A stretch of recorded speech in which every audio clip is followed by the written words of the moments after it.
Good evening बच्चों। आज हम लोग होल नंबर में एक्सरसाइज 2.3 डिस्कस करेंगे। उसके कुछ क्वेश्चंस देखिए। पहला क्वेश्चन कहता है which of the following will not represent zero, यानी कि कौन सा जीरो रिप्रेजेंट नहीं करेगा। तो देखिए पहला दिया हुआ है option 1 plus zero. 1 plus zero का आंसर क्या आएगा 1, तो हालांकि तो पहला आंसर ही हमारा करेक्ट है। दूसरा भी देख लेते हैं, 0 इंटू जीरो, तो जब जीरो का जीरो से मल्टीप्लाई करेंगे जीरो आंसर आएगा। सी देख लेते हैं, 0/2, तो ऊपर अगर जीरो है नीचे 2 है तो उसकी वैल्यू भी जीरो ही आएगी। और थर्ड ऑप्शन है डी, जिसमें लिखा है 10 - 10/2। 10 में 10 जाएगा तो जीरो आएगा, 0/2 आंसर जीरो होगा। तो हमारा कहता है कि कौन सा जीरो नहीं है। तो देखिए ये और तीनों जीरो हैं, बस यही एक है जो कि जीरो नहीं है, तो हमारा ये ऑप्शन करेक्ट माना जाएगा। फिर बात करते हैं हम लोग दूसरे क्वेश्चन की। दूसरा क्वेश्चन कहता है if the product of two whole number is zero, तो can we say that one or both of them will be zero. अगर किन्हीं दो नंबरों का प्रोडक्ट जीरो है, देखिए जीरो कब हो सकता है, होल नंबर में हमारी जीरो भी आती है, तो अगर हम जीरो का 1 से मल्टीप्लाई करें तो आंसर जीरो आएगा। जीरो का जीरो से करेंगे तो भी आंसर जीरो ही आएगा। ठीक है, यानी कि एक तो कम से कम जीरो होगा ही।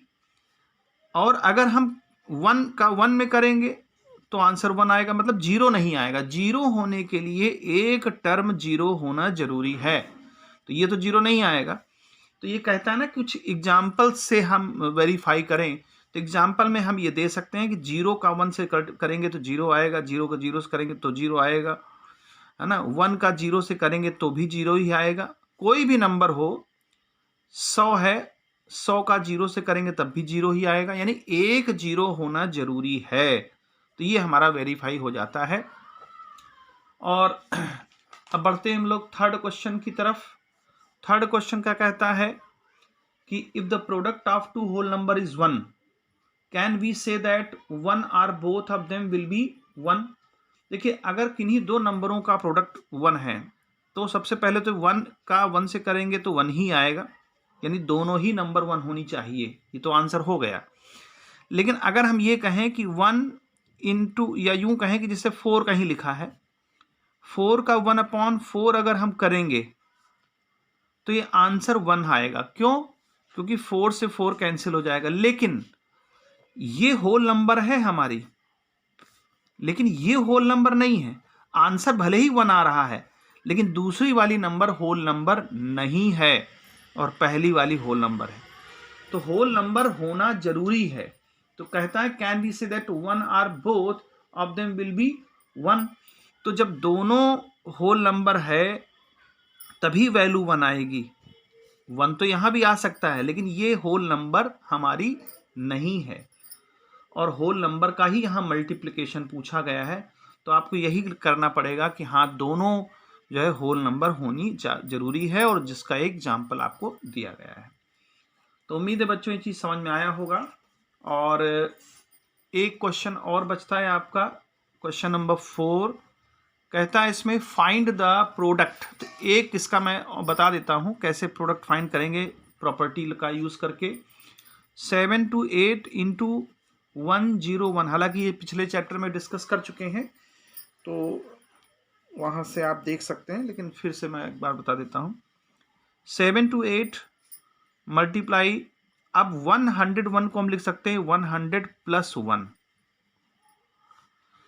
तो इसका आंसर अब देखिए मल्टीप्लाई कर दीजिए बारी बारी से। तो 7 to 8 का 100 में करेंगे तो ये इतना आएगा, और यहाँ पर इंटू 7 to 8 का प्लस 7 to 8 का हम 1 में करेंगे तो क्या आएगा 7 to 8।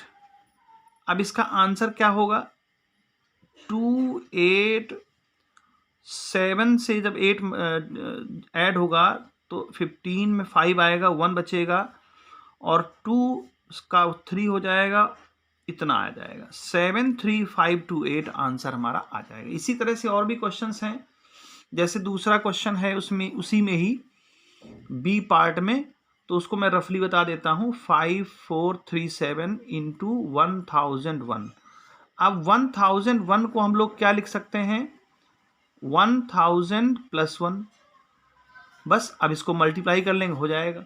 नेक्स्ट क्वेश्चन है 824 इंटू 25। तो अब आप क्या करेंगे, 25 को करना आसान होगा, ब्रेक। तो आप इसको जो है ये चाहें तो आप 100 - 25 लिख सकते हैं, सॉरी 100 - 75 लिख सकते हैं, वैसे भी बन जाएगा। या यही तरीका ठीक है, इस ऐसे भी कर सकते हैं, लेकिन अगर इसका हम प्रॉपर्टी यूज़ करेंगे तो ये इस तरह से प्रॉपर्टी यूज़ करके कर सकते हैं, कर तो डायरेक्ट भी सकते हैं। तो कई सारी चीज़ें हैं इसमें, वो की जा सकती हैं। और भी क्वेश्चंस हैं, वो आप अपने मन से करेंगे, अगर नहीं आएगा तो आप हमसे पूछ सकते हैं। आज के लिए इतना ही। नेक्स्ट चैप्टर हम अब अगले टर्न में हम बताएंगे कि क्या है। नेक्स्ट है जो है आपका प्लेइंग विद द नंबर्स, तो इसके बारे में हम नेक्स्ट टर्न पर डिस्कस करेंगे। गुड बाय बच्चों।